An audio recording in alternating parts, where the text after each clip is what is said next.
भंगुं लंघयते गिरिं यत्कृपातमहं वन्दे श्रीगुरुं दीनतारिणं वाञ्छाकल्पतरुभ्यश्च कृपा सिन्धुभैव च पतितानां पावनेभ्यो वैष्णवभ्यो नमो नमः। श्रीकृष्ण चैतन्य प्रभु नित्यानंद श्री अद्वैत गदाधर श्रीवासादि गौर भक्तवृंद। हरे कृष्ण कृष्ण कृष्ण हरे हरे, हरे राम राम राम हरे हरे।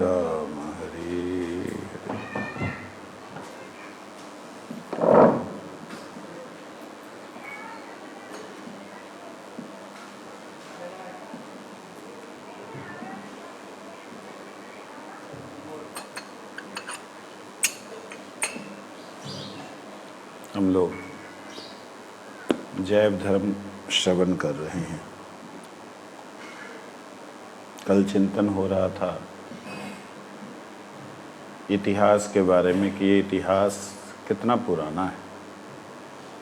चलो माना तुम कहते हो कि जीव जब से है तब से है, परंतु पृथ्वी पे ये कब से देखा गया। तो उन्होंने कहा कि देखो ब्रह्मा जी पहले जीव हैं, उसके बाद ब्रह्मा जी से प्रजापति वगैरह हुए, मनु हुए, कश्यप हुए, ये सब सारे तो वैष्णव थे। अब ऋषियों को भी अगर वैष्णव बोलोगे, चलो माना, प्रहलाद को तुम वैष्णव कैसे बोल सकते हो, तो असुर कुल में था, उसको वैष्णव कैसे बोलोगे। तो वो बात भी कल को हमने श्रवण की कि प्रहलाद भगवान के भक्ति के विषय में कहता है जब पिता उससे पूछते हैं। इस प्रकार कर प्रश्न कर रहा है। आ जाइए उसके आगे बढ़ते हैं कि प्रहलाद किस आधार पर वैष्णव है कहा जा सकता है। इसके लिए वैष्णव दास जी कहते हैं शास्त्रों के आधार पर कहा जा सकता है, क्योंकि षंडामर्क जो हैं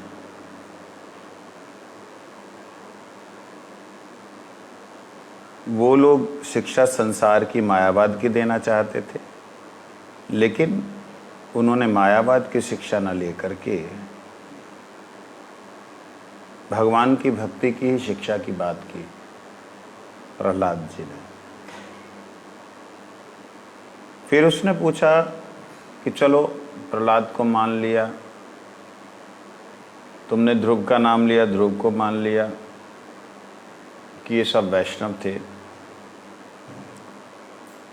तो चैतन्य महाप्रभु ने फिर क्या विशेष दिया। अगर ये सब पहले से वैष्णव है, वैष्णव धर्म दिया है, तो चैतन्य महाप्रभु ने नवीन क्या दे दिया है। वो तो फिर वैष्णव धर्म का ही प्रचार किया, तुम लोग उसको विशेष महत्व क्यों देते हो चैतन्य देव को। जब ये प्रश्न किया तब उस वक्त बड़ा सुंदर उदाहरण वैष्णव दास जी ने दिया। कहते देखो श्री चैतन्य महाप्रभु उसी प्रकार से चैतन्य महाप्रभु ने अपने आप को इस जगत में प्रकट किया जैसे एक कमल का फूल खिला नहीं है और एक अर्ध विकसित है, एक पूर्ण विकसित है और एक सुगंध जो है चारों तरफ बिखेर रहा है। कहते ऐसे ही सतयुग में ये विकसित नहीं था, ये कली के रूप में था, ये बंद था, और त्रेता में ये थोड़ा सा विकसित हुआ, उसमें थोड़ा प्रेम देखा गया, भगवान राम के प्रति भक्तों का प्रेम, और द्वापर में और विकसित हुआ। वो प्रेम मर्यादित था त्रेता में, द्वापर में भगवान ने अमर्यादित प्रेम को दिखलाया। भगवान ने अपनी सारी मर्यादाएं छोड़ करके, गोपियों ने अगर भाव रखा कि मेरे घर आके माखन खाएंगे, मैंने माखन निकाला है, तो ठाकुर जी ने उनके घर जाके माखन चोरी किया, चोर बने। हाँ, तो सारी मर्यादाएं भगवान ने साइड में रख दी। असुर जो है वो राजकन्याओं को उठा करके ले गया था, तो उस असुर को मार करके उन राजकन्याओं को जो कोई स्वीकार नहीं करेगा। आप एक कल्पना करके देखिए, वो तो असुर था। अगर यहाँ से कोई व्यक्ति आपको मालूम पड़े कि वह बड़ा दुराचारी है, कोई अत्याचारी है, तो उसके यहाँ पे रहा हुआ जो कोई कन्या है, क्या उसको कोई ग्रहण करेगा? कोई नहीं ग्रहण करेगा। और एक दो नहीं, भगवान ने 16,100 को ग्रहण किया। 16,100 को ग्रहण किया। वो भी ऐसे नहीं ग्रहण किया, प्रॉपर विधि से विवाह किया। और ऐसे विवाह नहीं किया, प्रत्येक रानी के लिए अलग अलग महल बनाए, अलग अलग महल बनाए। मात्र इतना नहीं किया, अपने 16,108 रूप बनाए और 16,108 रूपों से अलग अलग जैसे जिसकी इच्छा है उसके साथ वैसा विहार किया। ये कैसी मर्यादा भगवान ने तोड़ी? बात समझ रहे हैं? बंद था ब्रह्मचिंतन, ओम ब्रह्मणे नमः, अहम ब्रह्मस्मि सोहम इत्यादि सतयुग का ध्यान था। वो खिला नहीं था कि इसमें है क्या, ध्यान के बाद क्या होगा। ध्यान के बाद प्रभु का दर्शन होगा, दर्शन होने से प्रेम होगा। प्रेम कैसा होगा वो दिखलाया राम जी की लीला में कि वह प्रेम केवल मात्र एक जगह पे नहीं सीमित रहेगा, जैसे कपिल देवहूति, जैसे भगवान वामन इत्यादि और अवतार जितने हुए वो एक जगह सीमित दिखाई दिए, परंतु सीमित नहीं है, उनको कोई भी भजन कर सकता है। परंतु राम जी ने वो सीमाओं को थोड़ा तोड़ा, तो वो जो बंधन थे, बंधन वाला कमल था, वो थोड़ा खिला। लेकिन कृष्ण पूर्ण विकसित हो गए एकदम। अब उस विकसित, पूर्ण विकसित में अंदर क्या है? पराग, जो केसर होता है ना, कमल का केसर, पीला पीला पीला। और उसमें भ्रमर के रूप में भगवान चैतन्य महाप्रभु ने आकर के संकीर्तन को प्रदान किया। समझे नहीं? संकीर्तन आते ही आंदोलित हो गया और जो अंदर का जो केसर था वो उड़ने लगा और वह ऐसा फैला कि आज विश्व के चारों दसों दिशाओं से लोग आ करके जहाँ वहीं पे रह करके संकीर्तन के माध्यम से सब कुछ कर रहे। मैंने अभी किसी ने वीडियो मेरे को भेजी, उसमें वो लोग पहले कोई कीर्तन वगैरह नहीं करते थे, मेडिटेशन करते थे, मेडिटेशन बस, म्यूजिक रखते थे केवल। अभी वो म्यूजिक के साथ में कीर्तन को उन लोगों ने डाला, और कीर्तन भगवान का नहीं, अपने गुरु का। उसी में लोग मस्त हो रहे हैं, पागल हो रहे हैं। क्यों पागल हो रहे हैं? हम क्यों नहीं हो रहे पागल? हम लोग भी तो कीर्तन कर रहे हैं। वो लोग क्यों पागल हो रहे? उसका एक कारण है, वो लोग कीर्तन को, उनके नियम ध्यान लगाना है कीर्तन में। हम लोग कीर्तन को दोहार करते हैं परंतु ध्यान नहीं देते। आंख बंद करके जो कीर्तन हो रहा है, आप आंख बंद कीजिए, आंख बंद करो, एक खोलना नहीं, बीच में आंख बंद रखो, और जो मैं कीर्तन बोलूंगा उस कीर्तन का अर्थ चिंतन करिए। ओहे वैष्णव ठाकुर, वैष्णव के श्री चरणों में पढ़ करके उनके चरणों को स्पर्श करते हुए अपने आप को निवेदन करना है। ओहे वैष्णव ठाकुर, दयार सागर, हे दासे करुणा करी, दिया पद छाया शोध हे हमारे, दिया पद छाया शोध हे हमारे, तोमार चरण धरी, तोमार चरण धरी। ओ हे वैष्णव ठाकुर दयार सागर, ए दासे करुणा करी। वैष्णव ठाकुर। हाँ, आंखें खोलिए। देखिए, जब आप कीर्तन कर रहे थे, इस वक्त सुन रहे थे, 90% लोगों का ध्यान किसी एक वैष्णव के चरणों में चला गया कि नहीं गया? আপনার গিয়েছে মন? যে গান ছিল, গানের যে অর্থ আছে, সেই অর্থের যখন আমরা চোখ বন্ধ করে চিন্তন করি, তখন আমাদের আত্মাটা ওই শরীরে থাকে না, ওই মনের সঙ্গেই ওই শব্দের পিছনে ধাবিত হইয়া যে শব্দের অর্থ আছে, কার জন্যে হচ্ছে সেই কীর্তনটা, তারই চরণে চলে যায়, হয় না এমন? আমরা কিন্তু চোখ বন্ধ করে কীর্তনই করতে চাই না।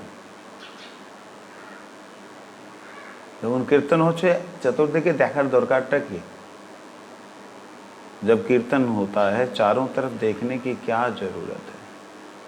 कीर्तन में अगर गोविंद जय जय गोपाल जय जय, गोविंद जय जय गोपाल, आंख बंद करके जब आप कीर्तन करते, गोविंद को जय जयकार करते हो, तो गोविंद भी श्रवण करते हैं। आप आंख खोलते तो माया दिखती है, आंख खोलते तो इधर उधर दिखाई देता है, मक्खी उड़ रही है, मच्छर उड़ रहा है, ओ क्या कर रहा है, ओ क्या कर रहा है, ये सब दिखाई देता है। तो इसलिए संकीर्तन के द्वारा महाप्रभु ने कृपा करके आंदोलन किया। किसमें? पूर्ण विकसित जो कृष्ण कमल है, कृष्ण मुखारविंद, कृष्ण पदारविंद का जो मकरंद है, उसको उन्होंने आंदोलित कर दिया। आंदोलित करने से संपूर्ण विश्व में फैला।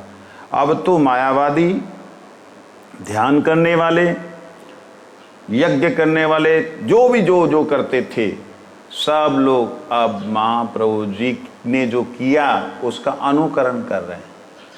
भले ही वो कृष्ण नाम नहीं कर रहे, विष्णु नाम नहीं कर रहे, अपने गुरु का नाम कर रहे, लेकिन गुरु के नाम करते हुए उनके गुणों को गा रहे हैं।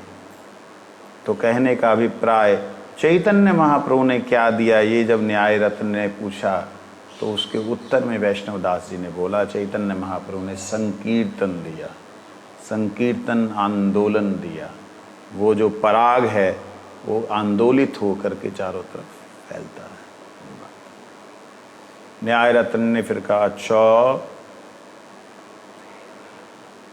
अगर ये बात है तो कीर्तन अगर इतना ही उपकारी है, इतना ही उपकारी कीर्तन है, तो पंडित मंडली, विद्वान लोग इसका आदर क्यों नहीं करते?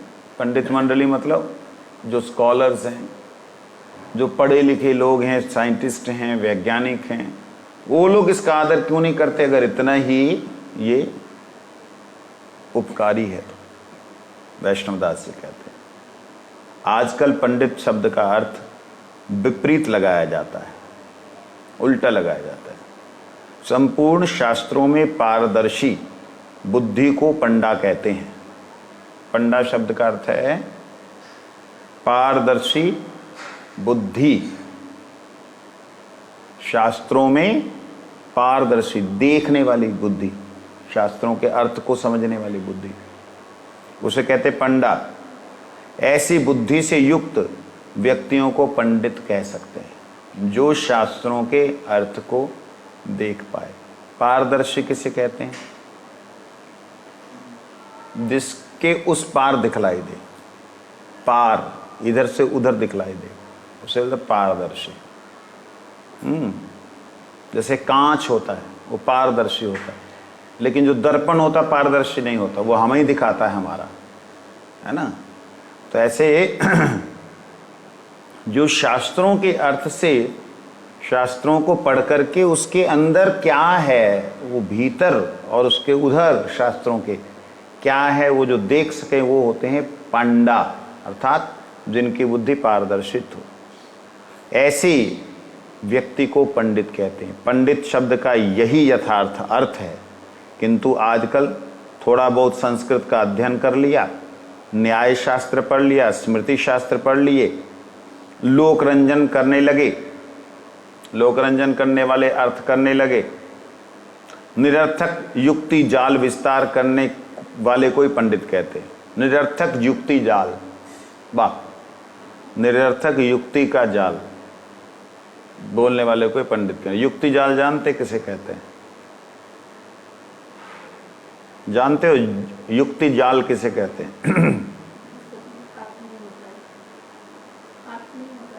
नहीं, युक्ति जाल मतलब ऐसी ऐसी युक्ति देंगे, ऐसी ऐसी युक्ति देंगे, आपको लगेगा कि हाँ ये तो बात सही है, उसे कहते हैं युक्ति जाल। जैसे कोई व्यक्ति आपको बोले कि सूर्य ही सर्वशक्तिमान था, है, रहेगा, सूर्य ही भगवान है, सूर्य के बिना इस जगत में कोई भी सृष्टि नहीं हो सकती, कोई अगर बोले तो गलत है क्या? गलत तो नहीं है। सूर्य की किरणों से अंकुर होता है, सूर्य की किरणों से शक्ति मिलती है, सूर्य की किरणों से व्यक्ति क्रिया करता है ना। तो सूर्य की रोशनी के बिना तो इस जगत में कुछ नहीं हो सकता। अब जो पंडित है वो आपको इतना बड़ा ग्रंथ सूर्य के ऊपर दे देता है बोल करके, और उसको पढ़ करके ऐसे लगता है हाँ ये बात बिल्कुल सही है। दूसरा कहता है सूर्य से अकेला कुछ नहीं हो सकता, सूर्य की किरणें जहाँ पे रिफ्लेक्ट होंगी, जहाँ पे पड़ के दूसरी जगह जाएंगी, जहाँ कोई बाधा होगी सूर्य की किरणों में, वही कुछ होगा। नहीं तो सूर्य की किरणें आकाश में, बताओ कोई पौधा होता है? आकाश में कोई वृक्ष हुआ, पौधा हुआ, आदमी पैदा हुआ? नहीं। तो सूर्य की किरणें कुछ कर सकती हैं?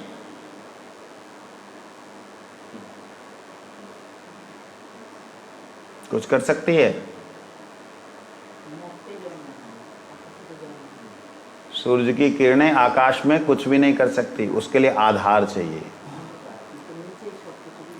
ना। मतलब कोई भी, जैसे अब चंद्र है जहाँ और नक्षत्र हैं, वहाँ सूर्य की किरणें जब पड़ती हैं तो उससे कुछ हो सकता है, परंतु सूर्य की किरणों से अकेला नहीं होता, उसके लिए कोई आधार चाहिए। उस आधार को जोड़ने के लिए तीसरा आदमी चाहिए, तीसरा तत्व चाहिए, तब तो वो सूर्य की किरणें उसमें प्रवेश करके कुछ नया कार्य करेंगी। इस प्रकार से युक्ति का जाल बनाने वाले को आजकल के युग में विद्वान कहते हैं, पंडित कहते हैं, या कहते हैं हाँ यही वास्तविकता में सही बोल रहा है। तो यहाँ कहते हैं ऐसे निरर्थक युक्ति जाल का विस्तार करने वाले जो पंडित कहे जाते हैं, ऐसे पंडित भला किस धर्म का तात्पर्य, शास्त्रों का वास्तविक अर्थ समझा सकते हैं? ऐसे पंडित जो फालतू की बातें में लगे रहते हैं, वो क्या अर्थ समझाएंगे? वो कहते हैं देखो मां बाप ही भगवान हैं, अगर वो ना होते तुम ना होते, वो ना होते तो तुम जिसकी पूजा करते हो भगवान राम कृष्ण, वो भी ना होते। तो माँ बाप ही भगवान के भी भगवान है। ऐसे युक्ति अर्थ देने वाले निरर्थक लोग, मूर्ख लोग, लेकिन उनकी बातें पंडित मतलब बड़ी विद्वत्तापूर्ण है, युक्ति तर्क युक्त हैं, और वो युक्ति तर्क युक्त जो बातें हैं, उन बातों को सुन करके बहुत लोग उन्हें पंडित कह सकते हैं, लेकिन शास्त्र के तात्पर्य को, शास्त्र के अर्थ को परदर्शी, उस शास्त्र में लिखा जो है उसके पीछे क्या उसका अर्थ है ये समझने वाला ही क्या है, पंडित है। निरपेक्ष होकर शास्त्रों का अध्ययन करने से जो फल प्राप्त होता है वे शुष्क तर्क वितर्कों से थोड़े ही पाया जा सकता है। ऐसा थोड़ी हो सकता है। तो निरपेक्ष जो शास्त्रों का अध्ययन है, निरपेक्ष मतलब किसी भी शास्त्र के प्रति बिल्कुल आसक्त ना हो जाना। आप शास्त्रों को पढ़िए तो बहुत से शास्त्रों में से क्या सार निकल के आ रहा है, अगर उस सार को ग्रहण कर लेंगे तो काम बन गया। जैसे उदाहरण के लिए चारों वेद,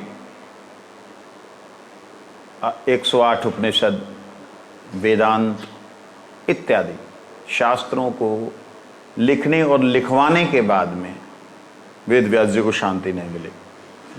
आखिर में उन्होंने सर्वशास्त्र शिरोमणि श्रीमद् भागवत को प्रकट किया। तो अब समझने के लिए क्या हुआ, भागवत क्या हुआ, सर्वशास्त्रों का निचोड़ है ना। अगर हम श्रीमद् भागवत को पढ़ लें तो सारे शास्त्रों का अर्थ समझ में आ गया। अलग से शास्त्रों को पढ़ने की जरूरत है, कोई जरूरत नहीं। तो इस भागवत को ही ढंग से समझ लें तब काम बन गया। लेकिन भागवत में भी बहुत सी बातें हैं जो समझ से बाहर हैं, समझ से परे हैं। अब जब वो वंशों का वर्णन करते हैं, जब वो नक्षत्र ग्रहों का वर्णन करते हैं, बुद्धि से बाहर चला जाता है। तो उसमें भी भक्त चरित्र सर्वोत्तम है। भागवत में भी क्या, भागवत में भी क्या श्रेष्ठ है, भक्त चरित्र। तो भक्त चरित्र जब हम समझ पाएंगे कि सर्वशास्त्रों का सार है, तब वास्तविकता में हम पंडित हैं। नहीं तो तर्क वितर्क करते हुए बेकार जीवन गंवाते हैं। देखो, आपको सब भाषा समझ आएगी। एक छोटा सा बच्चा, उसकी मूक भाषा आपको समझ आती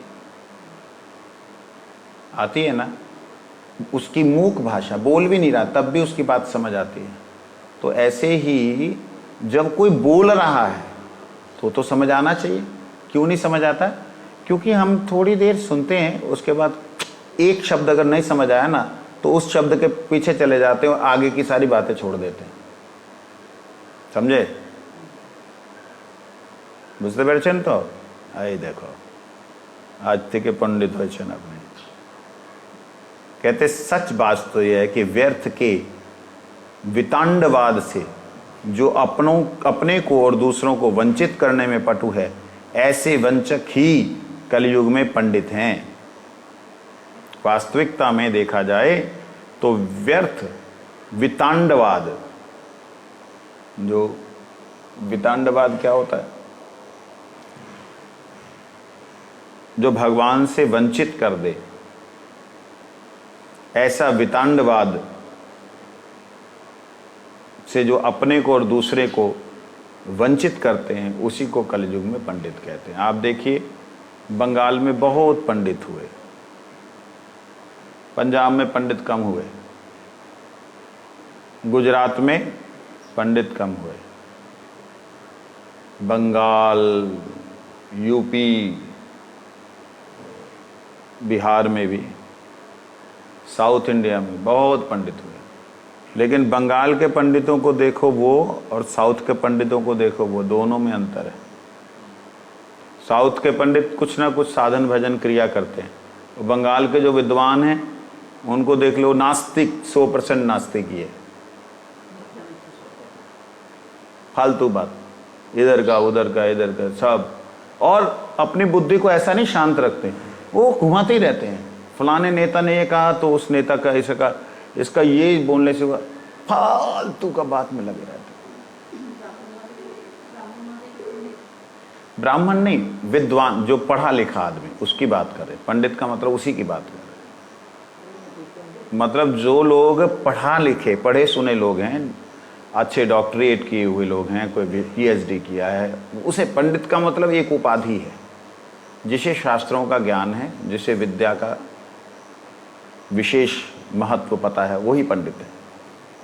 पंडित, अब यहाँ पे जो पंडित शब्द का अर्थ आता है हमारे इस तरफ पंजाब साइड में, पंडित का मतलब होता है शिखा रखा, कंठी डाला, तिलक लगाया और ब्राह्मण घर का बच्चा, उसे पंजाब में पंडित समझते हैं। लेकिन वो पंडित नहीं है, विद्वान को पंडित कहते हैं। जैसे पंडित नेहरू, वो ब्राह्मण नहीं था, वो किसी भी दृष्टि से ब्राह्मण नहीं था, लेकिन उन्होंने उपाधि प्राप्त की थी। ठीक है, ऐसे ही जैसे पंडित बिस्मिल्लाह खां, उस्ताद बिस्मिल्लाह खां, तो उनको पंडित उपाधि दिया गया। तो ऐसे कई मुसलमानों को पंडित उपाधि मिली, कई क्षत्रियों को भी, वैश्यों को भी, शूद्रों को भी पंडित की उपाधि मिली। पंडित मतलब विद्वान व्यक्ति। मगर ये विद्वान कैसे विद्वान है? ये विद्वान खुद भी भगवान से वंचित होते हैं और दूसरों को भी वंचित करते हैं। ऐसे पंडितों का कलयुग में बोलबाला है, बहुत जगह उन्हीं का नाम है। कहते हैं ऐसी पंडित मंडली में घटपट संबंधी तर्क ही सर्वदा हुआ करता है। ऐसे जो पंडित लोग हैं, विद्वान लोग हैं, वो घट की बात करेंगे या पट की बात करेंगे कि घटाकाश पटाकाश। ये जो देख रहे हो घट के भीतर आत्मा दिखाई जो नहीं देती, यही सर्वत्र है, भीतर भी ये और बाहर भी ये। ये घट जब टूट जाएगा तो वो आकाश जो है वो आकाश में मिल जाएगा, वो ब्रह्म जो है ब्रह्म में मिल जाएगा। कोई साधन भजन की जरूरत नहीं, तुम ही साधन हो, तुम ही भजन हो, अपना ही भजन करो। ऐसा इन्हीं बातों में जो लगे रहते हैं उनको आज के समय में कहते वहां वस्तु ज्ञान, संबंध ज्ञान, तत्व, जीवों का चरम प्रयोजन और उसकी प्राप्ति के उपाय, इन विषयों के संबंध में कभी कोई चर्चा ही नहीं होती। उन विद्वानों में इन विषयों की कोई चर्चा नहीं होती।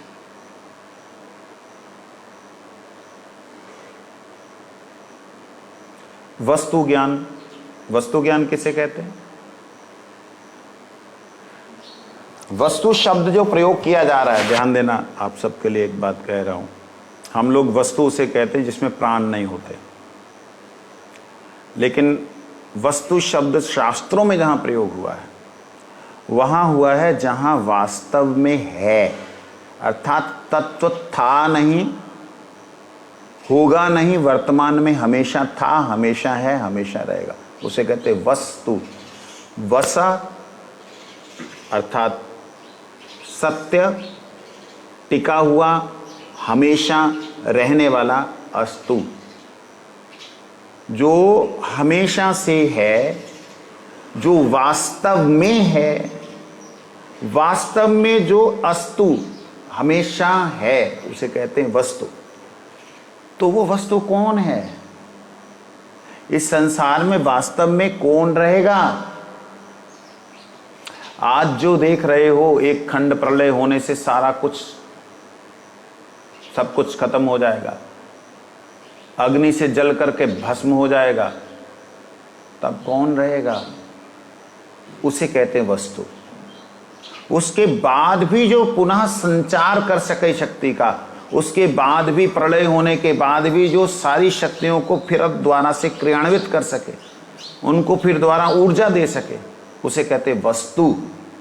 ठीक है, जो वास्तव में है वो वस्तु है, जो वास्तव में नहीं है, था नहीं है, अब रहेगा नहीं, उसे वस्तु नहीं कहते। ये पहले करताल था नहीं, अब है, बाद में नहीं रहेगा, इसे वस्तु नहीं कहते। शरीर है, था नहीं, आगे नहीं रहेगा। पति है, था नहीं पहले, बाद में नहीं रहेगा। पत्नी है, बच्चा है, ये सारा जितना संबंध है जो पहले था नहीं, बाद में रहेगा नहीं।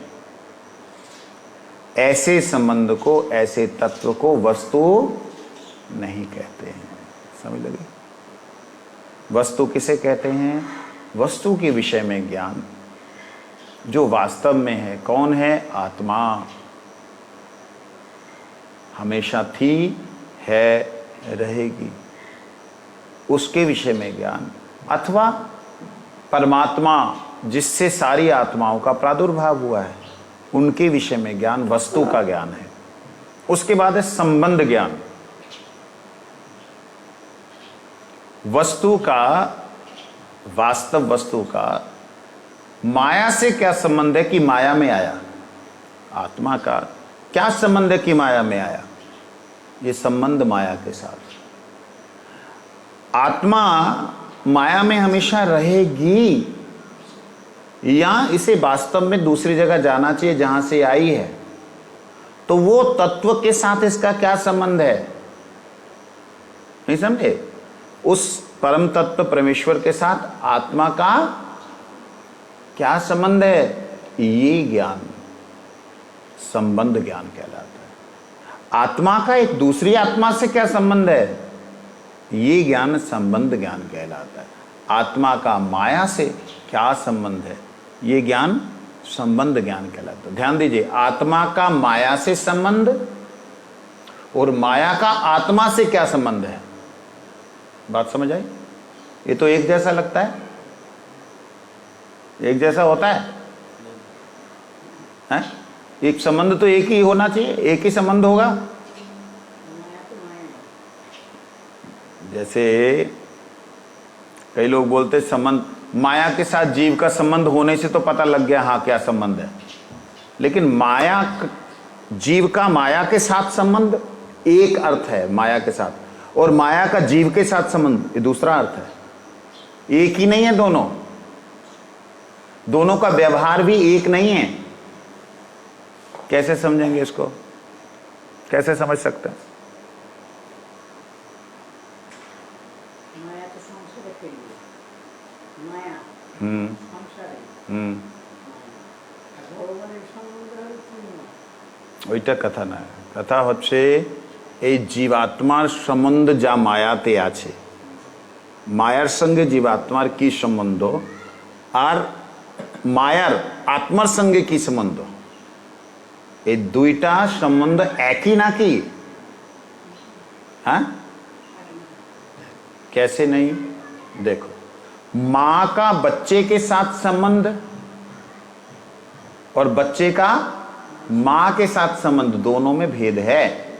ओ नहीं नहीं, एक ही है जी। जो लोग मूर्ख हैं वो बोलते हैं एक है। मां अपने आप को बच्चे का क्रिएटर समझती है, मेरा बच्चा, मेरा बच्चा, मैं इसकी पालक हूं, मैं इसकी रक्षक हूं, मैं इसको बड़ा करूंगी। ये है मां का संबंध बच्चे से। बच्चे का संबंध, मेरी मां सब जगह मेरे को रक्षा करेगी, मेरी मां मेरे को खिलाएगी, कहीं भी मार पड़ेगी मां के पास आएगा। बात समझे, बात को दिमाग में डालिए। इसी तरीके से मां के साथ जीव का, माया के साथ जीव का संबंध और माया का जीव के साथ संबंध, ईश्वर का आत्मा के साथ संबंध और आत्मा का ईश्वर के साथ संबंध, जीव का जीव के साथ संबंध, ये सारे संबंधों का बड़ा विशेष ज्ञान है। इस ज्ञान को कहते हैं क्या? संबंध ज्ञान। बहुत अच्छे, ऐसे बोलने से लगता है हाँ सुन रहा है आदमी। और इसके बाद जीव का परम प्रयोजन क्या है, जरूरत क्या है, जीव को क्या चाहिए, परम लक्ष्य क्या है जीव का? कोई जीव इस संसार में क्या दुख पाना चाहता है? कोई दुख चाहता है? तो परम प्रयोजन क्या हुआ? सुख। लेकिन सुख भी कैसा चाहता है? क्या अकेले सुख चाहता है? अकेला रहे। आप देखिए, आप प्रैक्टिकल करके देखना अपने आप को। एक कमरे में बच्चे को बोलना बाहर से बंद करके चला जाए, और वो चला जाए 2 दिन तक ना आए, आप अंदर बैठे शांत रहोगे? पागल हो जाओगे। मैंने बोला था 1 घंटे में आ जाएगा, वो कहीं पे उसको कुछ हो गया इसलिए नहीं आया, सो चिंता, आप शांत नहीं हो सकते। ठीक है? अगर मानो किसी को काला पानी की सजा होगी, ऐसे जेल में डाल दिया जहां पे कोई मनुष्य एक दूसरे की मदद नहीं करता, ऐसी स्थिति में वो बंदा पागल हो जाएगा या मर जाएगा तड़प तड़प के। कहते उसमें भी अगर चींटी या चिड़िया आके बैठ के चिची चिची चिची करे तो उसका मन लग जाएगा है, और उससे बात करने से उसको मन लग जाएगा। लेकिन अगर किसी से बात ना की जाए तो आदमी आधे पागल हो जाएगा। बात समझे? तो ये बात, तो जीव का प्रयोजन क्या है? आत्म सुख नहीं, आत्म सुख के साथ में सर्वात्म सुख, और भी सुखी हूं, मैं भी सुखी हूं, एक दूसरे से प्रीत्यात्मक संबंध में जो आनंद मिले, एक दूसरे के साथ प्रीत्यात्मक संबंध में जो आनंद मिले, उस आनंद को ही जीव हमेशा से चाहता है। आपने मधुमक्खी के बारे में सुना होगा। मधुमक्षिका जब वो अंडे देती है ना, तो अंडे देने के बाद में उनमें एक रानी मक्खी बनती है। जो रानी मक्खी बनती, तो जितने नवीन बच्चे होते हैं ना, नए नए बच्चे होते हैं, उन सबको लेकर के वो कुछ दिनों बाद उड़ जाती है। और जो पुरानी मक्खी होती है वो अपना दूसरा छत्ता बनाती, जो भी है उनका एक सिस्टम है। उनमें से अगर वो रानी मक्खी मर गई तो सारी मक्खियां मर जाती, मालूम है? हाँ, मधु का जो मक्खी है उसका रानी मक्खी होता है, रानी मक्खी।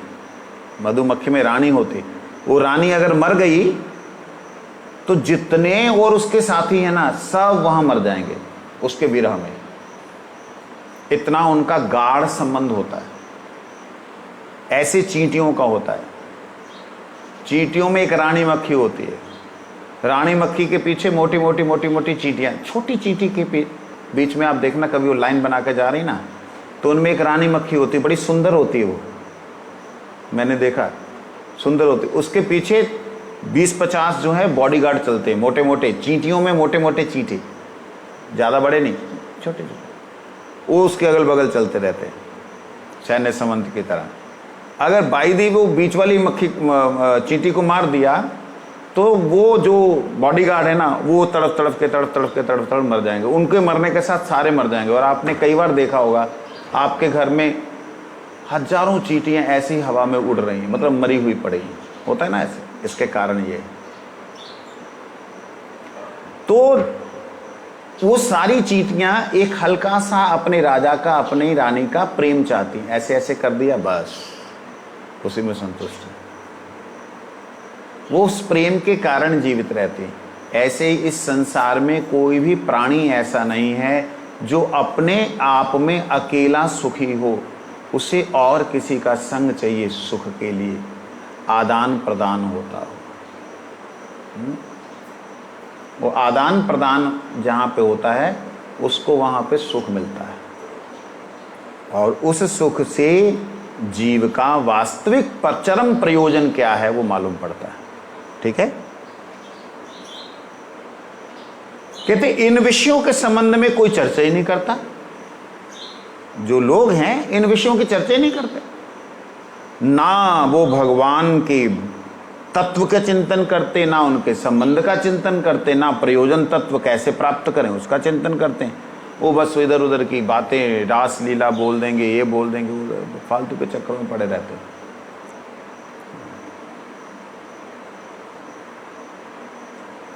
कहते जब तक तत्व का यथार्थ विवेचन ना हो तब तक प्रेम और संकीर्तन क्या वस्तु है कैसे जाना जा सकता है।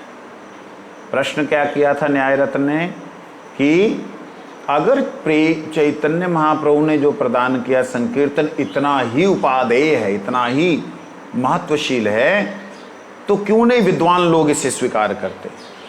तो उत्तर क्या दिया, विद्वान लोग इन तीन वस्तुओं की बात ही नहीं करते।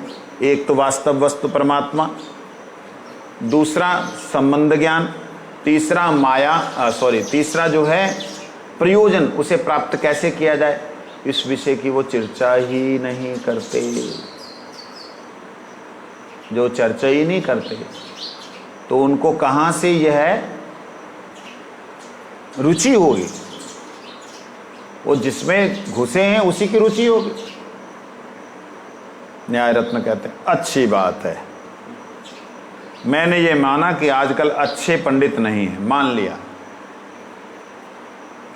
किंतु उच्च श्रेणी के ब्राह्मण लोग वैष्णव धर्म क्यों नहीं स्वीकार करते? चलो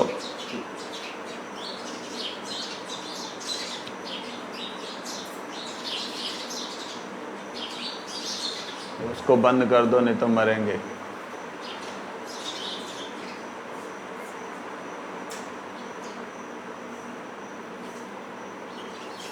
समय क्यों बर्बाद करते? कहते हैं उच्च श्रेणी के ब्राह्मण लोग वैष्णव धर्म क्यों नहीं स्वीकार करते? मान लिया कि पंडित हर कोई बन सकता है, पढ़ लिया तो पंडित हो गए। पंडित मतलब पीएचडी, हर कोई पंडित बन सकता, हर कोई पीएचडी प्राप्ति कर सकता जो ज्यादा बुद्धिमान है। लेकिन जब वो चर्चा ही नहीं करते तो उनको नहीं मान लिया। लेकिन ब्राह्मण तो जन्म से ही कोई ना कोई पाठ पूजा में लगा, उनको तुम लोगों के ये कीर्तन वगैरह का रास्ता क्यों नहीं अच्छा लगता? प्रश्न अच्छा है ना। कहते ब्राह्मण तो सात्विक वर्ण के हैं, फिर क्या कारण है कि अधिकांश ब्राह्मण वैष्णव धर्म नहीं लेते और विरोधी हैं? बोलो, यही बात बोलो। तो बोलते हैं, वैष्णव दास जी कहते हैं, जब आप पूछ रहे हैं तो मुझे बाध्य होकर कहना पड़ता है। आप बोल रहे हैं, जबरदस्ती मेरे से बात कर रहे हैं। अब खुद तो ब्राह्मण है ना, न्याय रत्न वगैरह, वो जो आए हैं वो तो पंडित हैं, ब्राह्मण हैं। तो अब उन्होंने मतलब हम तो शुरू से ही पाठ पूजा में है, हमको क्यों नहीं अच्छा लगता, कहने का मतलब ये। और कहते हैं आप जो आप पूछ ही रहे हैं, जबरदस्ती मेरे को जबरदस्ती पूछ रहे हैं, बाध्य कर रहे हैं, मजबूर कर रहे हैं मुझे बोलने के लिए। वैष्णव जन स्वभाव से दूसरों की चर्चा नहीं करते। स्वाभाविक रूप से वैष्णव लोग अन्य कौन क्या करता है, वो ठीक नहीं है, अच्छा नहीं है, ऐसी चर्चा वैष्णव जन नहीं करते। यदि आप कष्ट ना माने, अगर आपको कष्ट ना हो और सत्य जानने की हार्दिक इच्छा रखते हैं, तो मैं आपके शेष प्रश्न का उत्तर देने की चेष्टा करूंगा। मैं मतलब कष्ट ना माने, मैं इस बात को ना बोल के आपका जो आखिरी प्रश्न, जो और प्रश्न है उनकी चर्चा कर लीजिए, इसको छोड़ दीजिए। न्याय रत्न कहते जो कुछ हो शास्त्रों का अध्ययन करके हम शम दम तितिक्षा के पक्ष पाते हैं। शमन करना चाहिए, दमन करना चाहिए। हम आपकी बातों को सह ना सकेंगे, ऐसी कोई बात नहीं है। आप बिना किसी हिचकिचाहट से स्पष्ट रूप से कहिए, हम अच्छी बातों का आदर करते। कहते हमारे में शम दम है, हमने अपने आप को कंट्रोल किया हुआ है, हमको कोई बात खराब लगेगी ऐसा बोल करके आप जो है व्यर्थ की चिंता ना करें, हम सहन कर लेंगे। अगर हमारे प्रतिकूल भी होगा तब भी हम सहन करेंगे, लेकिन बात बताइए। ये बात का उन्होंने प्रश्न किया।